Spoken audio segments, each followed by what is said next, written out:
The news radar में आप सभी का स्वागत है। मैं मुनीर सूद और आज मेरे साथ मौजूद हैं धर्मपुर के विधायक चंद्रशेखर ठाकुर। ये हाल ही में इनकी ताजपोशी हुई है कार्यकारी अध्यक्ष के रूप में। कांग्रेस के आजकल कार्यकारी अध्यक्ष भी हैं।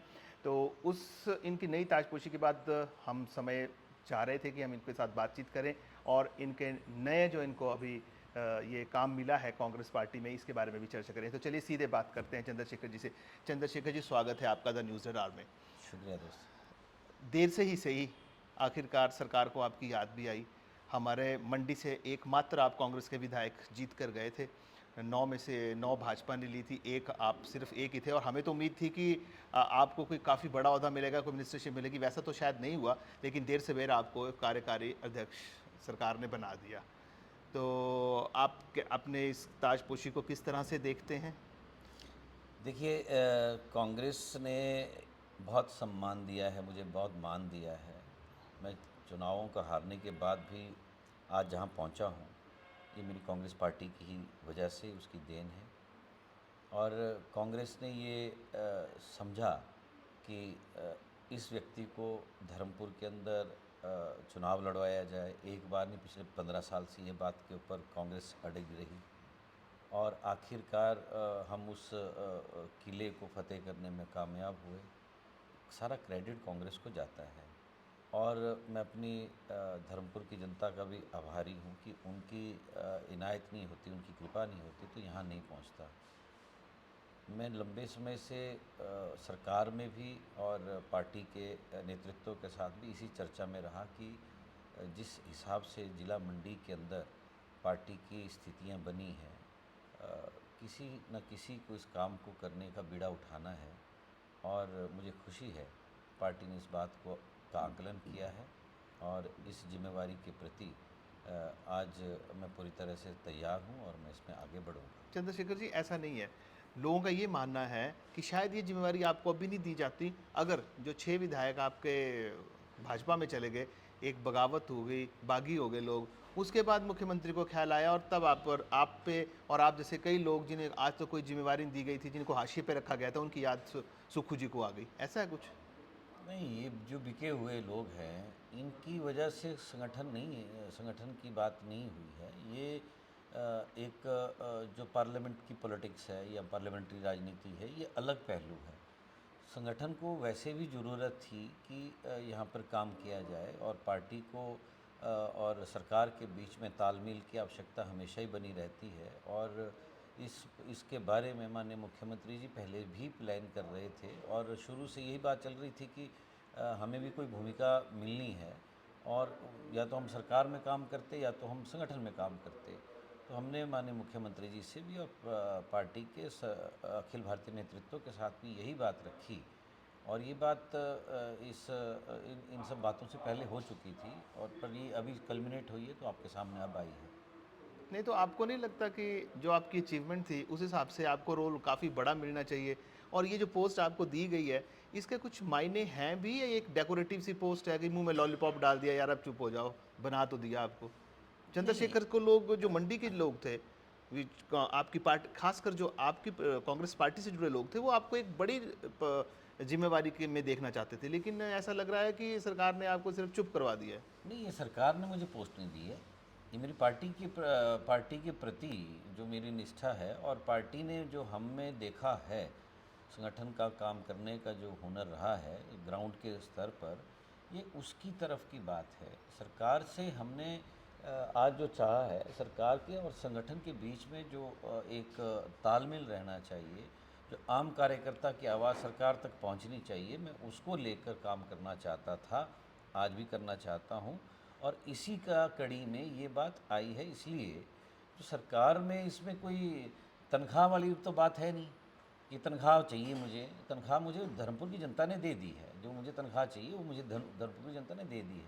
मैं अपने कर्तव्य के प्रति अपनी कॉन्स्टिट्यूंसी में भी समय दे पाऊंगा और पार्टी के प्रति भी जिम्मेवारी पूरी तरह से निभाऊंगा, मुझे ऐसा लगता है। तो क्या रोल रहेगा आपका?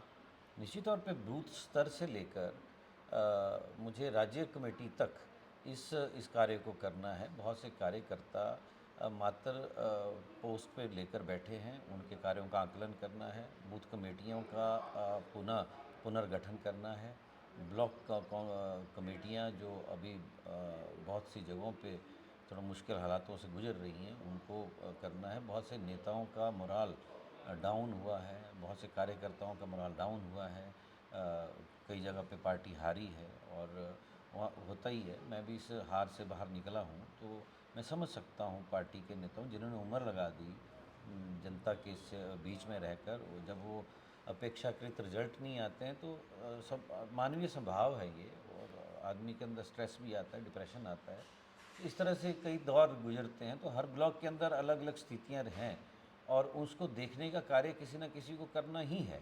तो उस कार्य के लिए पार्टी ने मुझे जिम्मेवारी दी है, मैं इस कार्य को करूँगा। देखिए, अब इलेक्शन आ गए हैं, जैसे लोकसभा के इलेक्शन आ गए हैं, उसमें आपकी भूमिका क्या रहने वाली है? क्योंकि अभी तक हमने आपको उतना सक्रिय नहीं देखा, बल्कि अगर हम कांग्रेस की बात करें तो कांग्रेस अभी शायद चुनावों में इतनी सक्रिय नज़र ही नहीं आ रही है। देखिए, भाजपा ने अपनी चारों सीटें कब से डिक्लेयर कर दी हैं, कैंडिडेट्स डिक्लेयर कर दी हैं, और कैंडिडेट्स जो हैं वो मेरे ख्याल आधी कैंपेनिंग वो कर भी चुके हैं। और आपकी पार्टी है, कांग्रेस पार्टी है, बड़ी मुश्किल से दो स्थानों पर अभी उम्मीदवारों की घोषणा हुई है, दो पे घोषणा तक नहीं हुई है, कोई पता नहीं है उम्मीदवार कौन होगा। ऐसे में आप कैसे सोचते हैं कि कांग्रेस जो है वो कुछ सीटें हासिल कर पाएगी हिमाचल प्रदेश में? देखिए, जिस वक्त प्रदेश के अंदर रिवाज बदलेंगे, सरकार नहीं बदलेंगे, रिवाज बदलेंगे के नारे थे, तब ये प्रदेश ये कह रहा था कि भाजपा को आप हरा नहीं पाओगे। भाजपा हारी। तब ये कहा गया कि आपके टिकट अनाउंस नहीं हो रहे हैं, भाजपा के उम्मीदवार उतर चुके हैं, ये हो चुका, वो हो चुका है।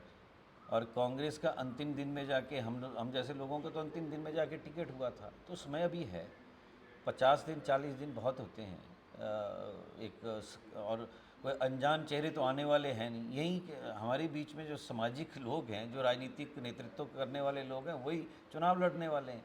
बाहर से तो कोई उम्मीदवार नहीं आ रहा है। इसलिए जनता को परख है इस वक्त जो देश की जो परिस्थितियाँ इंडिया के झंडे के नीचे बनी हैं, और जिसको मीडिया बहुत हाइप करके कह रहा है कि 400 पार, 400 पार कहाँ हो रही है, तो 150 और 200 के बीच में फंस जाएंगे। और इस वक्त के पहले राउंड की जो सबसे बड़ा राउंड हो चुका है, फर्स्ट चरण, पहला चरण, जहाँ 102 या 104 सीट्स का चुनाव हुआ है, वहाँ पर भी उनकी हालत पतली है। मैं नहीं कह रहा हूँ, अब तो राष्ट्रीय मीडिया कह रहा है इनकी हालत पतली है। और ये इन्होंने किया क्या? बहुत से इश्यूज़ हैं। बेरोज़गार इस वक्त में सड़कों पे उतरा है और उसकी हालत ख़राब है। कौन सा ऐसा सेक्शन है? किसान आपका कह रहा है कि हम दूसरी जगहों पे आके प्रचार करने वाले हैं। आपके एमएसपी के वायदे पूरे नहीं हुए। अग्निवीर के वायदे आपने अग्निवीर लाकर आपने गांव के जो बेचारा एक नौजवान था जो कि भर्ती होता था, दौड़ता था, कूदता था, आपने वो सारे सपने बेच दिए। अग्निवीर का तो फ्लॉप शो हो चुका है पूरी तरह से। तो बेरोजगारी का तो आपके पास किसी भी तरह का कोई वो नहीं है। आप ये भी देखिए कि विप्रो जैसी कंपनी, इन्फोसिस जैसी कंपनी, टीसीएस जैसी कंपनियां 16-16 लाख बेरोजगारों की लाइन को और बड़ा कर रही हैं, वो निकाल रही हैं लोगों को, रिट्रेंच कर रही हैं। जहाँ पे सबसे ज़्यादा प्राइवेट सेक्टर के अंदर नौकरियाँ मिलती थी, जिस भारत को हम सॉफ्टवेयर कंपनियों के नाम से जानते थे, वो सारी की सारी इस वक्त की हालत ये हो चुकी है कि हम हाशिए पे धकेल दिए गए हैं। तो फिर हिमाचल में कितनी सीटें देखते हैं आप? अब कांग्रेस को कितनी देखिए, सीटें में आएंगी? अप्रत्याशित तौर पर इस बार हिमाचल प्रदेश चारों की चारों सीटें कांग्रेस की झोली में डालने जा रहा है। जो मैंने कल भी कहा है, पिछले कल भी कहा है कि आप ओपीएस के मुद्दे को हिमाचल प्रदेश के परिप्रेक्ष्य में जब आप देखोगे तो बहुत बड़ा इशू है। अभी आप इसको देख ही नहीं रहे हो। क्यों? भाजपा इसके ऊपर बात नहीं कर रही है, कांग्रेस बात कर रही है, तो आप उस बात को समझ नहीं रहे हो। हम ये कह रहे हैं, हिमाचल प्रदेश में 1.5 लाख कर्मचारियों को ओपीएस जो मिला, 1.5 लाख का परिवार भी है, उनके रिश्तेदार भी हैं, उनका मान सम्मान बढ़ा, उनकी उनकी बुढ़ापे तक की सेहत नहीं, कैसे बनेगी? तो जहाँ ओपीएस आपकी सरकारों ने लागू किया था, राजस्थान हो गया, छत्तीसगढ़ हो गया, तो वहाँ वहाँ तो हारे ही है ना कांग्रेस की सरकार। रिपीट, अगर इतना ओपीएस इतना अच्छा होता तो सरकारें रिपीट कर जाती। वहाँ के आंकड़े मेरे पास नहीं हैं। दोनों जगह ओपीएस लागू हुआ था। हुआ हुआ आप लेकिन जानते हैं। हिमाचल प्रदेश की आबादी के हिसाब से अगर आप देखोगे, हिमाचल प्रदेश कर्मचारी बहुल क्षेत्र है। बाहर की मैं बात नहीं कर रहा हूँ, मैं हिमाचल प्रदेश की बात कर रहा हूँ। हिमाचल की राजनीति में कर्मचारियों का बहुत अहम रोल है। और आपकी जानकारी के लिए बता दूँ, समय समय पर भारतीय जनता पार्टी तो अब जाके अपनी थोड़ी सेहत सुधारी है, नहीं तो ये तो कर्मचारियों से ही मेंबर पार्लियामेंट का चुनाव लड़वा देते थे। इनके पास तो उम्मीदवार नहीं होते थे। अब मैं मंडी में ही चले जाओ, आप मंडी के अंदर भी कर्मचारी नेताओं से चुनाव लड़वाए गए हैं। अगर कर्मचारी नेताओं से भाजपा भूल गई है कर्मचारियों को, अगर कर्मचारियों की इनको याद थी तो तब थी जब ये कमज़ोर थे। अब ये ऐसा सोचते हैं हम बहुत ताकतवर हो गए, कर्मचारियों की कौन परवाह मारता है। तो आज इस बात को समझने की ज़रूरत है कि हिमाचल प्रदेश के अंदर जो ओपीएस दिया गया, किन हालातों पे दिया गया। जब आप आर्थिक तंगी के दौर से गुजर रहे थे इस प्रदेश के अंदर, उस वक्त में ये वायदा किया था कांग्रेस ने, और इस वायदे के ऊपर जनता ने भी, कर्मचारियों ने भी कांग्रेस को सपोर्ट किया। और मैं अब ऐसा मानता हूँ क्योंकि हमें मिला, कर्मचारियों को ये ओपीएस मिला।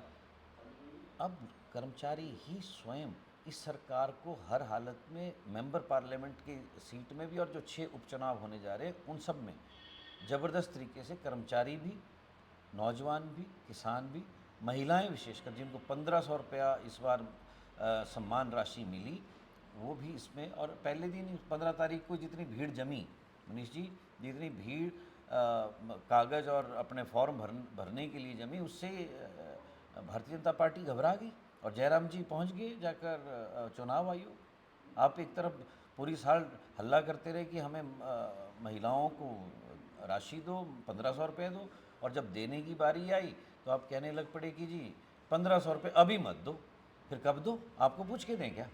सरकार अपने आप तय करेगी कब देना है कब नहीं देना है। सरकार का मैंडेट जनता ने कांग्रेस को दिया है, माननीय सुखविंदर जी को इसका मैंडेट मिला है, जयराम जी को नहीं मिला है। वो तय नहीं करेंगे कि इसको कब क्या करना है।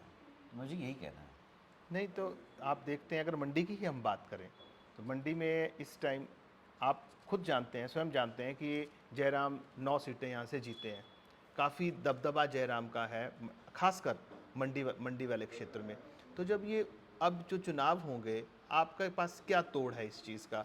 जयराम का करिश्मा को कैसे आप तोड़ेंगे? He has an edge over your, at least in this constituency, Mandi parliamentary constituency.